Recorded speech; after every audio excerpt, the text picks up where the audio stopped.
आज हमने मुंबई में काफी रेड्स करी हैं, जिसमें 2 हमने बोरीवली में करी है, एक धारावी में की है और एक हमने और एक जगह कुर्ला में करी है, जिसमें हमने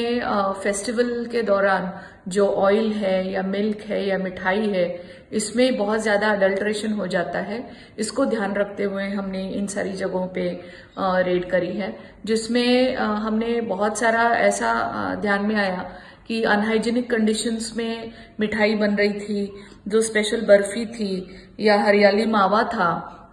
वो जो रूम टेम्परेचर पे मेंटेन हो रहा था, जबकि उसके लिए पर्टिकुलर टेम्परेचर होना चाहिए, नहीं तो इसमें फंगस और बैक्टीरिया हो जाते हैं। वैसे ही हमने देखा कि जो यूज किए हुए टिन्स हैं उसमें खराब वाला ऑयल भर के बेचा जा रहा था। तो बहुत सारे रेड्स महाराष्ट्र एफडीए की तरफ से पूरे महाराष्ट्र में हो रहे हैं और मुंबई में पर्टिकुलरली हमने इन सारे एरियाज में अभी ये रेड्स करे हैं।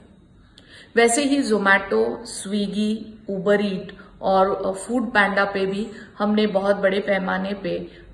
चेकिंग किया है, रेड्स किए हैं, जिसमें हमने 3 से 4 दिनों में 350 आउटलेट्स चेक किए हैं, जिसमें से 115 आउटलेट्स जो हैं वो बिना लाइसेंस के थे, उनको हमने स्टॉप वर्क दे दिया है।